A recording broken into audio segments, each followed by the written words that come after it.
J'ai donc parlé des relations qui sont confiantes, qui sont excellentes entre le Fonds et nous.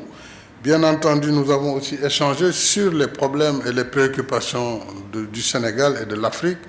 Ces préoccupations ont pour nom, pendant que la Covid se poursuit sur l'année 2022, nous avons des incertitudes.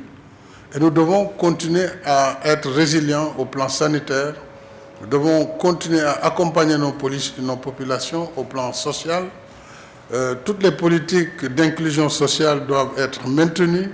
Et nous avons aussi une grosse inquiétude face à la flambée des prix des matières premières, en particulier du pétrole, mais également des prix des denrées et des prix des services comme les transports maritimes.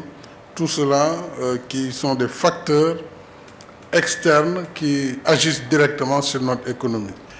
Et nous avons bien sûr des engagements sur le déficit public dans la zone UEMOA qui doit être autour de 3%, et notre engagement était de travailler pour revenir à 3% en 2024. Mais devant ces incertitudes, nous allons poursuivre les travaux avec le Fonds monétaire, avec les partenaires. En attendant, nous continuons nos efforts et le Fonds a beaucoup apprécié cela sur la question de la vaccination. C'est-à-dire que l'Afrique doit pouvoir disposer de vaccins parce qu'il faut vacciner les populations. C'est la meilleure façon de pouvoir revenir sur l'économie et de préserver les vies humaines. Donc, comment accéder aux vaccins et comment l'Afrique peut produire elle-même les vaccins dont elle a besoin, choses sur lesquelles nous travaillons au quotidien et avec lesquelles nous avons bien entendu le soutien et la compréhension du Fonds monétaire international.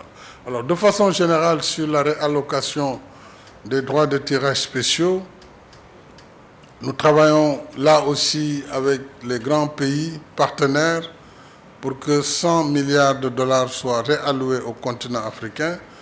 Une réallocation qui va en partie servir à bonifier l'accès au crédit privé qui pourront financer donc la relance et aussi, selon les modalités à convenir, cela devra participer à la relance économique dans nos pays pour lutter contre le chômage, lutter également contre la pauvreté. Et sur tous ces chapitres, vraiment, je peux dire ici avec beaucoup de fierté, beaucoup de satisfaction que les relations du Fonds monétaire international et du Sénégal sont d'excellentes relations. Et cela, la directrice générale, Mme Kristalina Georgia, joue un rôle essentiel. Elle a été vraiment une personnalité remarquable et j'ai eu à le dire partout, je le répète ici, et merci.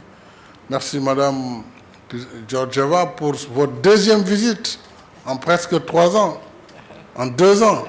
Elle était venue ici en 2019, fin 2019, décembre. C'est un peu sa première sortie en Afrique. La voilà encore ici. Donc c'est vraiment un honneur pour le Sénégal de vous accueillir. Et nous sommes à votre disposition et à la disposition du Fonds monétaire international pour continuer ce partenariat de qualité sur lequel, en tout cas, je félicite mon gouvernement également, le ministre des Finances, du Budget et le ministre de l'Économie et l'ensemble du gouvernement pour vraiment la qualité du suivi de notre relation. Et ils viennent de signer d'ailleurs notre instrument de coordination des politiques économiques, ICPE, et tout cela est tout à fait remarquable. Le ministre pourra y revenir prochainement. Merci beaucoup, Kristalina. Now, the floor is yours.